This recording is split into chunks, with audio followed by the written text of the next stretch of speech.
JoJo's Bizarre Adventure Part 3 Stardust Crusaders is full to the brim with a lot of stand users over its 3-year run. It at this time holds the record for the highest number of stand users for a part, that being 33 different stands, while also holding the highest number of enemy stand users with 27 of them. Though among these enemy stands, there's a lot of stinkers and truly deadly abilities, though most of the stand users fall under the generic personality trait of evil for evil's sake. And when I say most, I mean just about every single goddamn one of them. Well, all of them but one. In fact, the only one of Araki's minor antagonists with a strong enough motivation and personality that they nearly landed themselves into the role of a protagonist when that was never the goal from the beginning. The only one of Araki's minor antagonists that helped him retroactively shape the future of JoJo and what it means to be a protagonist in the series. This one man is Hol Horse and his unbeatable stand, the Emperor.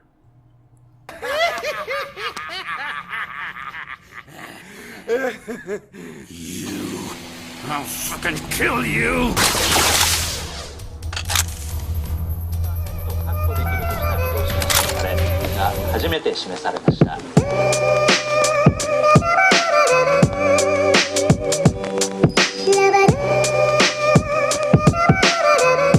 This is a certified Chatsy classic.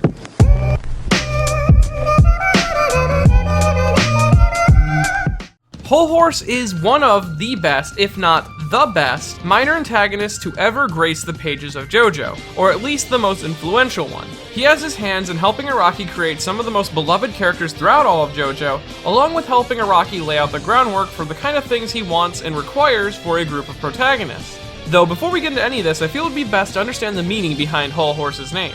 Hol Horse gets his name from the band Hall & Oates, an American duo comprising of Daryl Hall and John Oates. They have songs in many different genres of music, so there's not one genre that they're connected to, but some people do just refer to them as either pop rock or regular rock. Hall & Oates also found themselves massively successful throughout the 70s to late 90s. Now, musically, Hol Horse doesn't take much connection to any one song of Hall & Oates, but really, if you wanted to stretch, you could say the amount of love songs that Hall & Oates had made could actually be connected in Hol Horse's personality and him trying to seduce lots of women throughout his travels, but that's a stretch. Though, where Hall & Oates does actually play musically into Hol Horse's character is in the fact that, much like the band he gets his name from, Hol Horse is always a two-man show, either working with Jay Guile or Boingo.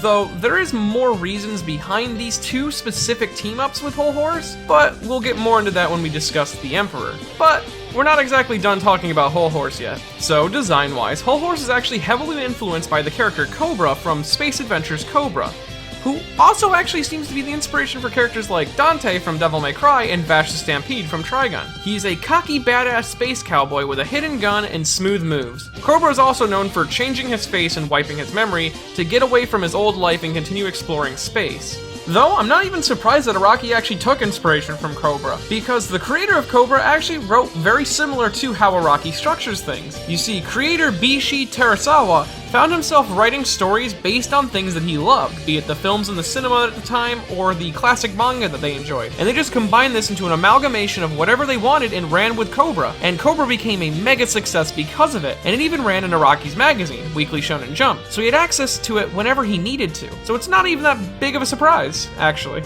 But yeah, speaking of Cobra's main personality traits, these are all traits or aspects that we find in Hol Horse's character. Be it that Hol Horse is an expert gunman, if not a little cocky, or that he also fights with a hidden gun of his own. And of course, he's known throughout the world under different personalities and names, as he goes around places making sure that he has an ally somewhere. Also visually, Hol Horse and Cobra share a lot of similarities, specifically in their trusty revolvers, facial structure and long blonde hair, the two of them are drawn constantly smoking, and of course the cowboy overtones. So, I guess if you wanted to read a series where Hol Horse was the main character, I'd recommend picking up Space Adventure Cobra. Though, speaking of Hol Horse being a protagonist, we actually almost had that. As Araki speaks during his interview about Hol Horse in the Jejonium Volume 10, he says, "When Kakyoin and Polnareff both appeared, they were under Dio's control, but I had planned for them to join the party. This wasn't the case with Hol Horse, but he ended up becoming an enemy character who made me feel that it might be okay to let him join the team. He was an outlaw gunman, an essential element of the westerns I love. and he's got a unique atmosphere to him, so I thought it would be a waste just to get rid of him so soon. I also liked his personal philosophy, referring to being number 2 opposed to being number 1, something similar to Yoshikage Kira from part 4. I also drew him once with Jotaro and the others as if he was part of the team, and I had him appear numerous times throughout the series after his initial battle. So from this interview, we know that at least in one stage during the run of Stardust Crusaders, Hol Horse was possibly going to join the Crusaders in their journey against Dio. And I think this might have been around the time of chapter 159 to 217, given this is around the time Hol Horse showed signs of being unloyal to both Dio and Enya the Hag. Though there were a few things stopping Araki from actually pulling the trigger on making Hol Horse an ally, and he actually goes into detail about it in the same Jejonium interview. In the end, I decided that if he did join the group, he would ruin its balance. Character-wise, he was too similar to Polnareff in both looks and personality, and his Emperor ability would be too hard to deal with. I also didn't put many limitations on the Emperor's ability in terms of range and bullet count. Araki then goes further into detail about the bullets with, Hol Horse's bullets are pretty much part of his stand, so as long as he's conscious, he could fire as many as he wanted. And if I had gone any further with his ability, anything would have been possible. The way he aims and fires at his enemies is also too similar to Kakuin's Emerald Splash. So in the end, judging from the personality and standability angles, I decided that it would be better to leave Hol Horse as an enemy. So yes, in short, Hol Horse was actually axed from being a Crusader because 1, he was too powerful, and if you've played Heritage of the Future, you know that's fucking true.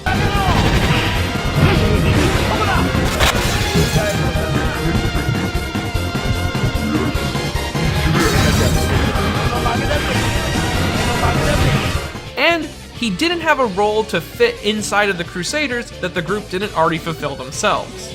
Though Araki did learn from this mistake. You see, in his designs later on, Hol Horse not having this limitation actually helped inspire our favorite Italian mobster, Guido Mista, as Araki specifically gave him a 6-bullet limit for his gun and made his gun not the stand. And a major aspect of Yoshikage Kira's character comes directly from Hol Horse's own personal motto, of trying to be number 2 and not sticking out in a major crowd. Also, in personality and design, Gyro Zappelli owes everything to Hol Horse, because as Araki said, if I was to tune up Hol Horse anymore, he would just become Gyro. So, Hol Horse helped create not only a general understanding for Araki what a protagonist needs in a JoJo setting, which is someone with a personality that is unique, a stand ability which has limitations that make it easier for Araki to write, and they fit a certain role for the group in the part. It's a real fucking shame he forgot all about this when writing part 6. But anyways, Hol Horse's personal motto and personality helped specifically create 3 of the best characters in JoJo alone. Hol Horse also holds the record for the most reoccurring minor antagonist in all of JoJo so far, appearing in 4 major different arcs, albeit one of these arcs is only a single chapter, but still, he appears in The Emperor and Hangman, Justice, Shooting Dio, and Hol Horse and Boingo. Each of these arcs has Hol Horse somehow escaping increasingly greater dangers. And now that we're talking about his role in the actual story, where would this lone gunman be without his gun? Hol Horse has a very powerful pistol that pulls him through all of his travels, this gun being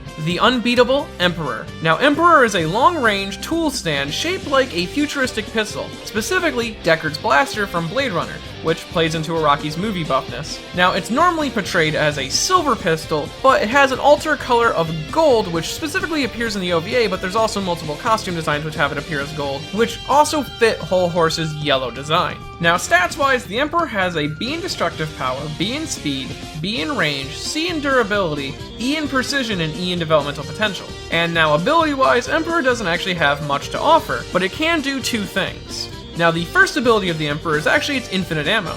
You see, the Emperor actually has no limitation on how many shots it can fire, or how many bullets can actually come out of the barrel if I think about it correctly. That's all based on how much Hol Horse wants that to happen. I also like to imagine that even though the gun does have a cylinder near the barrel of the pistol, that all the bullets are stored in the little round bit near the hammer. Like, just imagine like a big old, like, smooshed ball of bullets.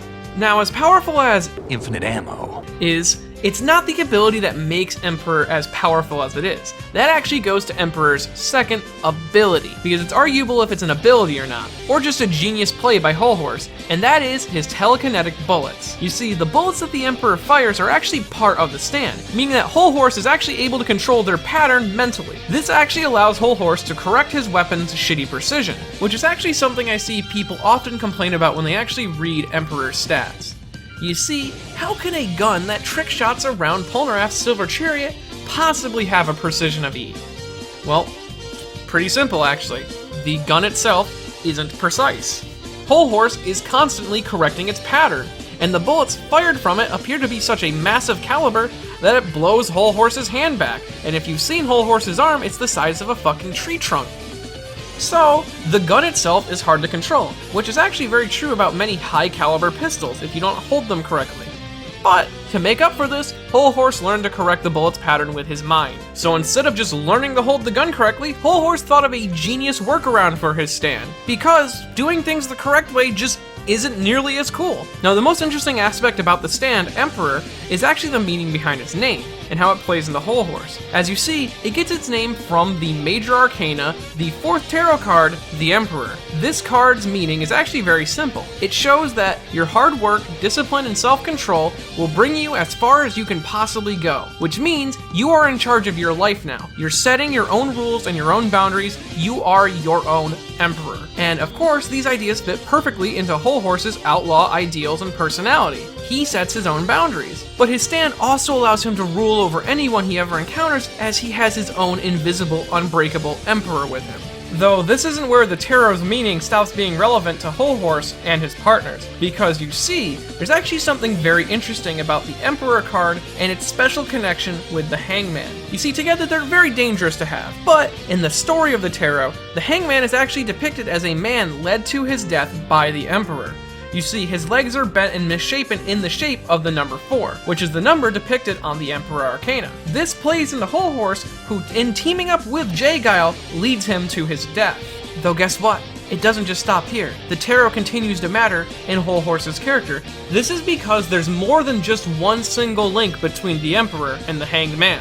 So some people believe that the symbolic design of every version of the Hangman, with his legs bent into the shape of a number 4, means that the card itself is the fate of the Emperor, someone who will be hung in a revolt or a riot of some sort. Though, this idea isn't seen in every version of the tarot deck. The best deck that hints at this linked fate between the two tarot cards is the tarot deck from the Book of Thoth. This is because in this specific version of the deck, we see both the Emperor and the Hangman finding themselves sitting in the exact same position. So, when Hol Horse teamed up with Boingo and his Thoth, Hol Horse found his fate doomed, as his own Emperor would lead him down the path of the Hanged Man. And this is all because he stopped following his own instincts and relied purely on the predictions of another, which is the exact opposite of what the Emperor is supposed to represent.